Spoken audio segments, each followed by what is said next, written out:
دوستو یہ بات ہے اس دور کی جب آج کا ترقی یافتہ یورپ تاریکی میں ڈوبا ہوا تھا۔ کہیں پر کوئی علمی و ادبی مرکز نہ تھا، نہ کوئی یونیورسٹی تھی اور نہ ہی کوئی بڑا تعلیمی ادارہ تھا۔ تب ایک بادشاہ کشمیر کے علاقے سری نگر میں 1200 کمروں پر مشتمل ایک یونیورسٹی بناتا ہے جس میں تمام مروجہ علوم کے شعبہ جات قائم کیے جاتے ہیں۔ ناظرین، یہ وہ دور تھا جب آج کے بھارت، پاکستان، ایشیا، یورپ کے اندر کوئی علمی و ادبی ترقی نہ تھی۔ یہ عظیم الشان یونیورسٹی دیودار کی لکڑی سے تعمیر کی گئی تھی۔ یہ یونیورسٹی کشمیر کے عظیم حکمران سلطان زین العابدین بٹ شاہ نے تعمیر کی تھی۔ آج کی اس ویڈیو میں ہم انہی کا ذکر کریں گے۔ سلطان زین العابدین بٹ شاہ کا دور حکومت 1420 سے 1470 کے درمیان تک کا ہے۔ سلطان زین العابدین سلطان سکندر بت شکن کا بیٹا تھا۔ ان کا اصلی نام شاہی خان تھا۔ دوستو، سلطان زین العابدین کو اکبر کشمیر بھی کہا جاتا ہے۔ سلطان زین العابدین کشمیر کے عظیم بادشاہوں میں سے ایک ہیں۔ سلطان زین العابدین 1420 میں تخت نشین ہوا۔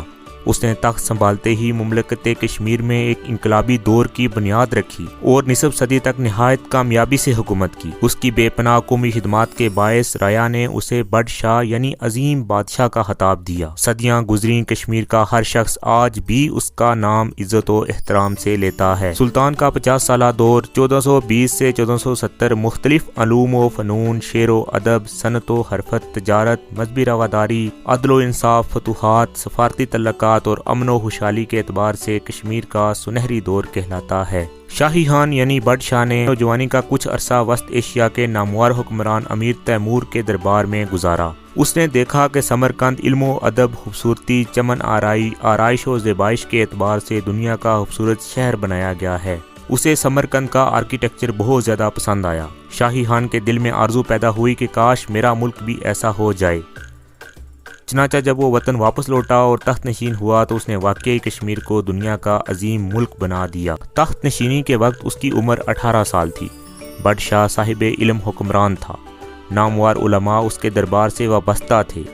ان میں ملا نادری جنہوں نے تاریخ کشمیر لکھی، پنڈت زو نراج جنہوں نے راج ترنگنی لکھی جس میں راجہ جے سنگھ سے بٹ شاہ تک کے زمانے کے حالات قلم بند کیے گئے، ملا احمد نے راج ترنگنی اور مہابھارت کا فارسی میں ترجمہ کیا۔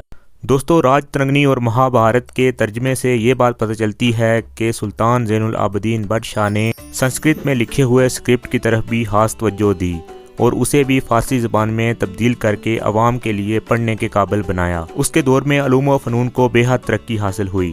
اس کے دربار میں علماء، فضلاء، طبیب، ہنرمند، شاعر، ادیب اور اہل قلم ہمیشہ موجود رہتے تھے۔ بادشاہ نے ترجمہ کروانے کے لیے ایک خاص سینٹر قائم کیا اور وہاں مختلف کتابوں کا ترجمہ کیا جاتا تھا اور مختلف کتابوں کی تصنیف ہوتی تھی۔ جگہ جگہ مکتب کھولے گئے۔ کشمیر میں شاہی سرپرستی میں پہلا کتب خانہ قائم کرنے کا سہرا بھی سلطان زین العابدین بٹ شاہ کے سر پر ہے۔ سلطان نے ہندوستان، خراسان، ایران، شام و عرب سے کتابیں منگوا کر جمع کی۔ اس کتب خانے کے لیے جب شریف مکہ نے تفسیر قرآن کا ایک نسخہ سلطان کے لیے ارسال کیا تو شاہی خاندان کے افراد اور علماء اکرام کے ہمراہ سلطان 12 میل پیدل چل کر شہر سے دور تک اس تحفے کو وصول کرنے کے لیے آیا۔ بادشاہ کی سرپرستی میں ہر طرح کی کتابیں لکھی گئیں۔ فارسی، عربی اور سنسکرت کو خوب فروغ حاصل ہوا۔ فارسی زبان کو کشمیر کی قومی زبان کا درجہ دیا گیا۔ بٹ شاہ کو موسیقی سے بڑا لگاؤ تھا۔ سوم پنڈت، بودھی پنڈت، ملا عود، ملا جمیل جیسے نامور گانے والے سلطان کے دربار سے وابستہ تھے۔ بٹ شاہ نے صنعت و حرفت کو خوب فروغ دیا۔ قریبی ممالک سے دستکار اور صنع بلوا کر اہل کشمیر کو مختلف صنعتوں سے روشناس کروایا۔ دوستو، سلطان کے دور میں سلطان نے دیکھا کشمیر چونکہ پہاڑی علاقہ ہے اور اکثر برف باری رہتی ہے۔ برف باری کی وجہ سے لوگ صرف ایک ہی فصل کاشت کر سکتے تھے جو کہ موسم گرما میں کاشت کی جاتی تھی۔ سلطان نے جب دیکھا کہ لوگ صرف ایک ٹائم کی فصل کاشت کر سکتے ہیں اور دوسرا وقت برف باری کی وجہ سے گھر کے اندر رہتے ہیں تو سلطان نے ان کے لیے قالینیں بنوانے کا کام سوچا۔ اس لیے اس نے دنیا کے مختلف حصوں سے قالین بنوانے کے ماہروں کو کشمیر بلوایا اور انہیں کہا کہ ہر کاریگر کم سے کم 3-4 بندوں کو قالین بنانے کا ہنر ضرور سکھائے، جس کی وجہ سے اس نے یہ طریقہ تجویز کیا کہ کشمیر کے لوگ ایک سیزن میں فصل کاشت کریں جبکہ دوسرے سیزن میں جب برف باری ہو رہی ہو اور لوگ گھروں کے اندر قید ہوں تب وہ قالینیں بننے کا کام کریں۔ سلطان نے پیپر ماشی، کاغذ سازی، قالین بانی، شال بانی، گتا سازی، نمدہ سازی، لکڑی اور لوہے کی مصنوعات کو بڑا فروغ دیا۔ سلطان نے نرخ بندی کروائی، یعنی ہر شے کی قیمت کا تعین پہلے سے ہوتا تھا اور ان کے ریٹ آویزاں ہوتے تھے دکانوں کے باہر۔ تانبے کے بڑے بڑے پتھروں پر ان کے ریٹ لکھے ہوتے تھے اور شہر میں جگہ جگہ نصب کیے ہوئے ہوتے تھے، جس سے تجارت میں بددیانتی بالکل ختم ہو گئی اور رعایا بہت زیادہ خوش ہو گئی۔ بادشاہ نے ٹکسال قائم کیا جس میں سونے اور چاندی کے سکے ڈالے جاتے تھے۔ دوستو، ٹکسال سونے اور چاندی کے سکے بنانے والی مشین کو کہا جاتا ہے۔ بادشاہ تعمیرات کا بے حد شوقین تھا، جیسا کہ ہم نے بتایا کہ وہ سمرقند کے آرکیٹیکچر سے بہت زیادہ متاثر تھا، اس لیے اس نے سڑکیں اور پل اور سرائے، کنویں، نہریں کھدوائیں، زراعت کو فروغ دیا، جس سے ملک میں وافر مقدار میں غلہ پیدا ہونے لگ گیا۔ اس کے زمانے میں 3 پیسے میں 2 من چاول آ جاتے تھے۔ بادشاہ نے قید خانے بنوائے اور قیدیوں سے مصنوعات کا کام لینے کا طریقہ نکالا، یعنی قیدی اپنی قید کے دوران مختلف مصنوعات تیار کرتے تھے، جس سے ان کی سزا میں کمی بھی ہو جاتی تھی۔ سلطان باغات لگوانے کا شوقین تھا، اس نے ایران توران سے پھول پودے اور باغات لگوائے۔ سلطان نے جب سمرقند میں مختلف قسم کے پھول دیکھے اور اس کی یہ خواہش پیدا ہوئی کہ کشمیر میں بھی ایسے ہی پھول ہونے چاہیے۔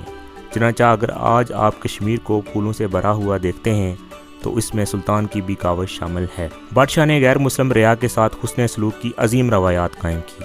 600 برس کا طویل عرصہ گزرنے کے باوجود آج بھی کشمیری معاشرے میں مذہبی رواداری کی وہ عظیم روایات موجود ہیں جو کہ دنیا کے کسی بھی کونے میں نہیں موجود۔ اس نے تباہ شدہ مندروں کی بیت المال سے مرمت کروائی۔ یہ وہی مندر تھے جو اس کے باپ نے توڑے تھے۔ اس کا باپ ایک سفاک قسم کا بادشاہ تھا جس نے غیر مسلموں کے ساتھ نہایت برا سلوک کیا تھا۔ اس نے جزیہ معاف کر دیا، گو کشی کی ممانعت کر۔ اس کے باپ سکندر بت شکن کے خوف سے جن غیر مسلموں نے اسلام قبول کیا تھا انہیں پھر سے آبائی مذہب اختیار کرنے کی اجازت دے دی گئی۔ سلطان نے عشائت اسلام کے لیے کافی کام کیا۔ مظفر آباد کے کھگا اور بمبا قبائل اسی دور میں مشرف با اسلام ہوئے۔ فتوحات کے محاذ پر بھی سلطان غافل نہ رہا، اس نے تبت، کلو اور کانگڑا فتح کیے۔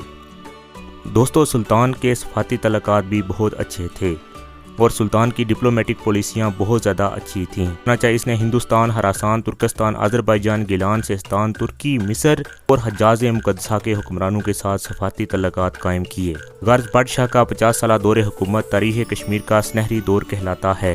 بادشاہ نے اپنے دور میں بہت سے کارنامے سر انجام دیے، لیکن اس کا سب سے عظیم کارنامہ علم و ادب کی ترقی اور فروغ تھا۔ یہ اسی کا کارنامہ تھا کہ کشمیر علم و ادب کا مرکز بن گیا۔ سلطان زین العابدین کی بیوی تاج خاتون نہایت ہی وفادار اور محبت شعار بیوی تھی۔ اس کی موت سے سلطان کو شدید صدمہ پہنچا۔ ادھر سلطان کے بیٹوں ادم اور حاجی نے اپنی آخری عمر میں سلطان کے لیے بہت سی پریشانیاں پیدا کر دیں۔ تخت و تاج کے لیے ایک دوسرے کے خون کے پیاسے ہو گئے۔ سلطان کے وفادار مشیر اور وزیر یکے بعد دیگرے اس دنیا سے رخصت ہو گئے۔ اب خوشامدیوں اور چاپلوسیوں اور مفاد پرستوں نے سلطان کو گھیر لیا۔ اس صورتحال میں سلطان سخت مایوسی اور پریشانی سے دوچار ہوا۔ سلطان نے سکون قلب کے لیے تنہائی اختیار کر لی اور اپنا زیادہ تر وقت عبادت و ریاضت میں گزارنے لگا۔ جب اس کا آخری وقت قریب پہنچا تو سلطان کے بڑے بیٹے حاجی نے بغاوت کر کے تخت پر قبضہ کر لیا۔ سلطان بسترے مرگ پر ایڑیاں رگڑ رہا تھا، ادھر اس کے بیٹے اقتدار کے لیے باہم دست و گریبان تھے۔ بالآخر 12 مئی 1470 کو بروز جمعۃ المبارک دوپہر کے وقت سلطان کی روح کف سے انصری سے پرواز کر گئی۔ مرتے وقت اس کی عمر 69 برس تھی۔ کشمیر کے اس عظیم المرتب حکمران کا مزار سری نگر کے مزار سلاطین میں واقع ہے۔ دوستو، آج کی ویڈیو آپ کو کیسی لگی؟ چینل کو سبسکرائب کریں اور ہماری ویڈیو کو لائک کریں۔ بہت شکریہ۔